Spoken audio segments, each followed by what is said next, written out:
The Spectrum. Bill Putnam, Jerome Schiff, Ed Snyder, and Jerry Woolman had winning desires, so they built the Spectrum for the Philadelphia Flyers. Thanks to Bill Becker and Lou Scheinfeld, the Spectrum became its name. On 9/30/67, Larry Magid produced the first event. The Quaker City Jazz Festival was the content. On 10/17/67, the first sporting event was a professional fight. In a second round TKO, Joe Frazier showed his might. On 10/18/67, the Sixers made their debut. At the end of the season, Wilt Chamberlain's tenure in Philly was through. On 10/19/67, the Flyers earned a victory in their debut against Pitt. The greatest third baseman ever was Michael Jack Schmidt. On 10/26/67, Harry Belafonte brought a special guest. As a speaker, Dr. Martin Luther King Jr. was one of the best. In February of '68, a tournament began for the U.S. Pro Indoor Tennis. An incredible city in Italy is Venice. A synonym for evidence is proof. At the Ice Capades on 3/1/68, the wind blew off part of the roof. On 12/6/68, the Grateful Dead played their first of a record 53 sold-out shows. One of their symbols is a rose.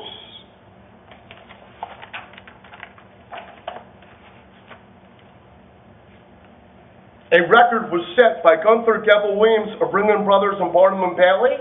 A song about his 221 appearances should be created with a ukulele. Entertaining the crowd was their slogan. The most wrestling appearances came from Bob Backlund, Tony Garea, and Hulk Hogan. On 1/20/70, basketball players demonstrated their awesome aim at the NBA All-Star Game. On 4/1/70, Billy Cunningham used his strong joints to set the Sixers playoff scoring record with 50 points. Since 1972, a fan's passion began. At Flyers games, Dave Leonardi was the sign man. On 7/21/72 and 7/22/72, there wasn't a blunder when the Rolling Stones played with Stevie Wonder. In Game 5 of the quarterfinals on 4/10/73, Gary Dornhofer of the Flyers found an open hole. A statue was later commemorated of his overtime goal. On 6/3/73, Bruce Springsteen came onto the Spectrum scene. On 5/19/74, the Boston Bruins heard an alarm. Kate Smith's "God Bless America" was a lucky charm. In the first period, the Broad Street Bullies were in control when Rick McLeese scored the cup-clinching goal. Gene Hart and Lou Nolan were fired up. They were happy that the Flyers won the Stanley Cup. The Liberty Bell rings. May 19, 1974 was also the home debut of the Philadelphia Wings. In 1974, the Philadelphia Freedoms were coached by Billie Jean King. As a tennis player, she could effectively swing. A song for the team entitled Philadelphia Freedom was created by Elton John. He's performed in Taiwan. The Flyers demonstrated much drive. They repeated as champions in 1975. For some reason, 1975 was the Wings' final season. In 1976, Philadelphia was held in Revere because it was the bicentennial year. On 1/11/76, the Broad Street Bullies were supreme when they defeated the Russian Army team. On 1/20/76 and 2/3/76, there were big names at the NHL and NBA All-Star Games. March 29, 1976 was a delight when Indiana University completed a perfect season under coach Bobby Knight. In the clinching game of the NHL semifinals on 5/6/76, Boston was left in ruins when Reggie Leach scored 5 goals to tie a playoff record against the Bruins. Philadelphia was the birthplace of the Bill of Rights. The Spectrum was the site of Rocky's first 3 title fights. On 10/22/76, Julius Dr. J. Irving made his debut. Steve Solomons gave Irving a medical bag as a way to say thank you. Dave Zinkoff gave Irving the best introductions. He didn't need any instructions. On 2/1/77, the Flyers' wives began an annual event. Cancer was the disease they wanted to prevent. Did you know that on 5/28/77, Elvis Presley played his 5th and final Spectrum show? On 6/29/77, Roger Waters of Pink Floyd was inspired when he created Comfortably Numb as he tired. From 10/16/79 to 1/6/80, the Flyers reached their peak in professional sports. They set a record with a 35-game unbeaten streak. On 12/5/79, Dow Dawkins wasn't bored because he shattered another backboard. In Game 4 of the NBA Finals on 5/11/80, Dr. J was in the groove when he scored against the Lakers with his baseline move. In Game 6 of the NBA Finals on 5/16/80, Magic Johnson replaced Kareem as the center. His 42 points, 15 rebounds, and 7 assists brought a championship to his mentor. And Eagles legend was Ted Dean. On 12/9/80, a John Lennon tribute was performed by Bruce Springsteen. Dinosaurs existed during a period known as the Jurassic. On 1/23/81, Carl Lewis and Herschel Walker ran in the Philadelphia Track Classic. There was a halftime show of a Sixers game in 1981 that was rare because Vince Papale wrestled Victor the Bear.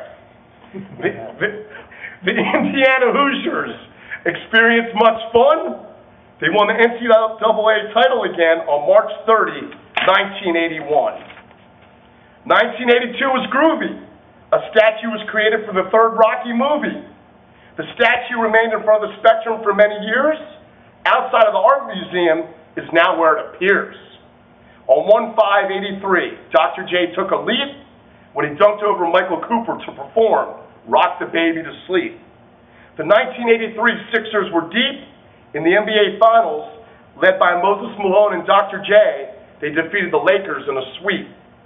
On 6/1/84, Bon Jovi played his first of 12 shows. He also created a championship team full of pros. Bon Jovi's football team was the Philadelphia Soul. On 6/27/08, they won the Arena Bowl. In 1987, the Wings returned. 6 titles would be eventually earned. In Game 6 of the NHL Finals on 5/28/87, J.J. Daigneault of the Flyers knew his role when he scored the game-winning goal.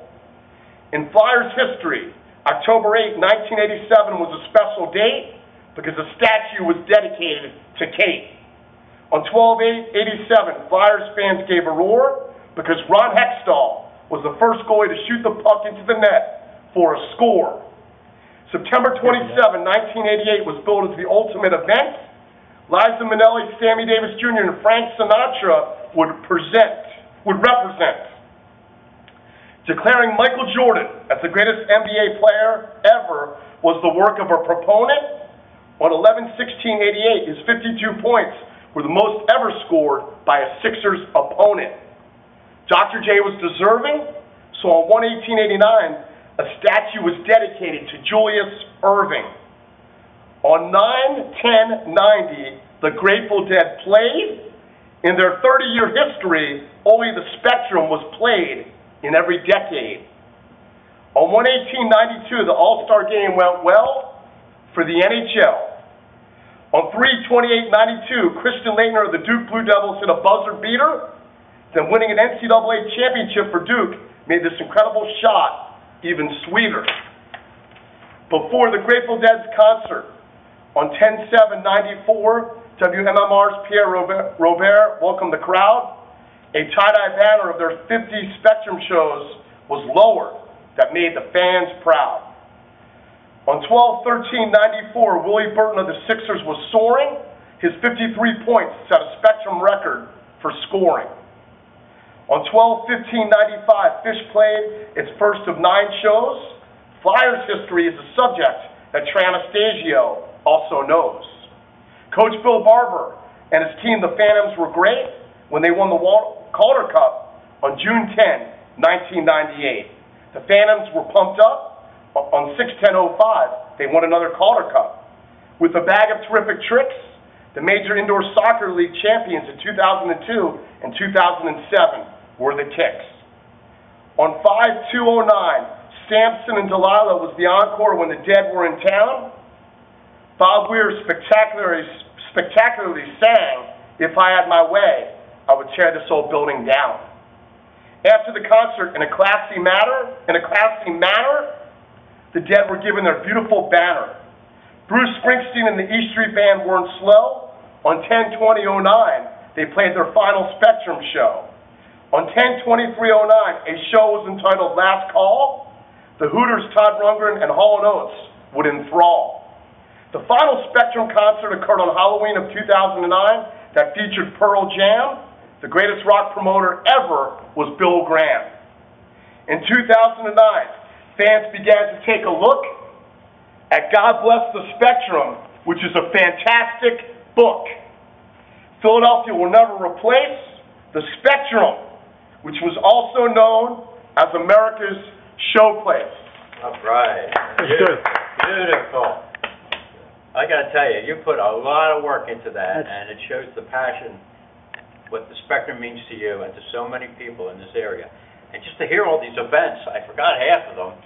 He's got the dates, what happened, and he made it rhyme. And I got to say, it was just in time. It was good. It was very good.